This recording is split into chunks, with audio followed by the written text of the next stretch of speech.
ಎಲ್ರಿಗೂ ಕೂಡ ಕನ್ನಡ ರಾಜ್ಯೋತ್ಸವದ ಶುಭಾಶಯಗಳು. ನಾವು ಕರ್ನಾಟಕದಲ್ಲಿದ್ದೇವೆ. ಇದು ಕರುನಾಡು, ಇದು ನಮ್ಮ ಹೆಮ್ಮೆಯ ನಾಡು. ಈ ನಾಡಿನ ಶಾಂತಿ ಕದಡುವಂತಹ ಪ್ರಯತ್ನ ಯಾರೇ ಮಾಡಿದರೂ ಕೂಡ, ಅವನು ಯಾವುದೇ ಧರ್ಮಕ್ಕೆ ಸಂಬಂಧಪಟ್ಟವನಾಗಿರಲಿ, ಅವನ ವಿರುದ್ಧ ಕೂಡ ಇದೇ ರೀತಿಯಾದಂತಹ ಒಗ್ಗಟ್ಟಿನ ಧ್ವನಿ ಖಂಡಿತವಾಗಿಯೂ ಮೊಳಗುತ್ತೆ. ಅದಕ್ಕೆ ಉದಾಹರಣೆ ಇವತ್ತು ಹಾಸನದ ಈ ಮುಸ್ಲಿಂ ಬಾಂಧವರು ಈ DC ಆಫೀಸ್ ಕೊಟ್ಟಿರುವಂಥದ್ದು. ನಾವು ಯಾಕೆ ಇಲ್ಲಿ ಸೇರಿದ್ದೇವೆ? ನಾವು ಭಾವನಾತ್ಮಕವಾಗಿ ಆಲೋಚನೆ ಮಾಡಬಾರ್ದು. 3-4 ವಿಚಾರಗಳನ್ನು ನಾನು ಬಹಳ ಜವಾಬ್ದಾರಿಯುತದಿಂದ ಹೇಳ್ತಾ ಇದ್ದೇನೆ. ಮಾಧ್ಯಮದ ಮಿತ್ರರು ಇದನ್ನು ಇಲ್ಲಿಯ ಕರ್ನಾಟಕ ರಾಜ್ಯ ಸರ್ಕಾರಕ್ಕೂ ತಲುಪಿಸಬೇಕು, ಇಲ್ಲಿಯ DGP ಕರ್ನಾಟಕ ಅವರಿಗೂ ತಲುಪಿಸಬೇಕು, ಮತ್ತು ಜಿಲ್ಲಾಧಿಕಾರಿಗಳ ಮುಖಾಂತರ ನಾವು ಮನವಿ ಪತ್ರವನ್ನು ಕೊಡಲಿಕ್ಕಿದ್ದೇವೆ. ಮೊಟ್ಟ ಮೊದಲನೇ ವಿಚಾರ, ಒಬ್ಬ ರಾಜಕಾರಣಿ ಜಮೀರ್ ಅಹಮದ್ ಖಾನ್, ಇನ್ನೊಬ್ಬ ರಾಜಕಾರಣಿ ಮಾಜಿ ಮುಖ್ಯಮಂತ್ರಿ ಕೇಂದ್ರ ಸಚಿವರಾದಂತಹ ಕುಮಾರಸ್ವಾಮಿ ಅವರ ವಿರುದ್ಧ ಏನೋ ಒಂದು ಬಣ್ಣದ ವಿಚಾರದಲ್ಲಿ ತಪ್ಪು ಒಂದು ಹೇಳಿಕೆಯನ್ನ ಕೊಡ್ತಾರೆ. ಇದನ್ನ ನಾಗರಿಕ ಸಮಾಜ ಯಾವತ್ತೂ ಕೂಡ ಒಪ್ಪಲ್ಲ. ನಾವು ಅದನ್ನು ಖಂಡಿಸ್ತೇವೆ.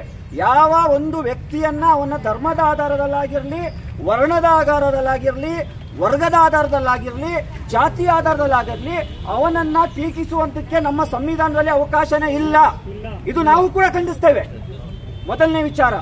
ಎರಡನೇ ವಿಚಾರ, ಯಾರು ಆ ಹೇಳಿಕೆಯನ್ನು ಕೊಟ್ಟಿದ್ರು, ಕರ್ನಾಟಕ ರಾಜ್ಯದ ಒಬ್ಬ ಮಿನಿಸ್ಟರ್ ಅವರು ಸ್ವತಃ ಕ್ಷಮೆಯನ್ನ ಯಾಚಿಸಿದ್ದಾರೆ.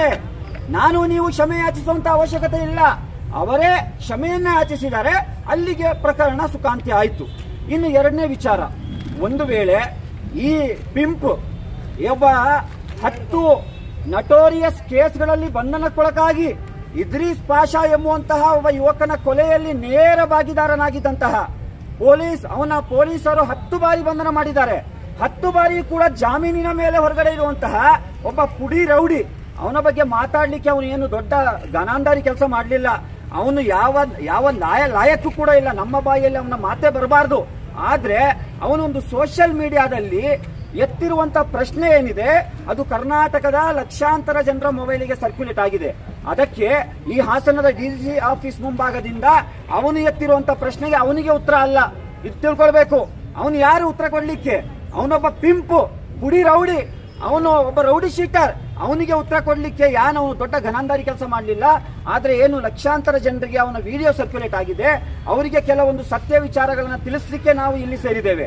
ಆ ಪುನೀತ್ ಕೆರೆಹಳ್ಳಿ ಒಬ್ಬ ಪಿಂಪಿಗೆ ಏನಾದ್ರೂ ಜಮೀರ್ ಅಹಮದ್ ಅವರ ಮೇಲೆ ಆಕ್ಷೇಪ ಇದ್ರೆ ಅವರ ವಿರುದ್ಧ ಕಾನೂನು ಪ್ರಕ್ರಿಯೆ ಉಂಟು. ಕಂಪ್ಲೇಂಟ್ ಕೊಡ್ಲಿ, ಬೇಕಾದಂತಹ ಕಾನೂನು ರೀತಿ ಕ್ರಮ ಕೈಗೊಳ್ಳಿ, ನಮ್ಮ ಯಾವುದೇ ಅಭ್ಯಂತರ ಇಲ್ಲ. ಆದ್ರೆ ಜಮೀರ್ ಅಹಮದ್ ಖಾನ್ ರವರ ಹೆಸರನ್ನು ಹೇಳಿಕೊಂಡು ಅವನು ಜಗತ್ತಿನ 200 ಕೋಟಿ ಮುಸಲ್ಮಾನರ ಭಾವನೆಗಳಿಗೆ ಧಕ್ಕೆ ತರುವಂತಹ ಹೇಳಿಕೆಯನ್ನು ಕೊಟ್ಟಿದ್ದಾನೆ. ಇದನ್ನ ನಾವು ಖಂಡಿಸಿ ಇವತ್ತು ಪ್ರತಿಭಟನೆ ಮಾಡ್ತಾ ಇದ್ದೇವೆ. ಇದು ಕೇವಲ ಹಾಸನದ ಮುಸಲ್ಮಾನರಲ್ಲ, ಮಂಡ್ಯ ಮುಸಲ್ಮಾನರಲ್ಲ, ಬೆಂಗಳೂರು ಕರ್ನಾಟಕದ ಮುಸಲ್ಮಾನರಲ್ಲ, ಜಗತ್ತಿನ 53 ಕಂಟ್ರಿಯಲ್ಲಿರುವಂತಹ 200 ಕೋಟಿ ಮುಸಲ್ಮಾನರಿಗೆ ಏನು ಭಾವನೆಗೆ ಧಕ್ಕೆ ಉಂಟು ಮಾಡಿದ್ದಾನೆ, ಅದರ ವಿರುದ್ಧ ನಾವು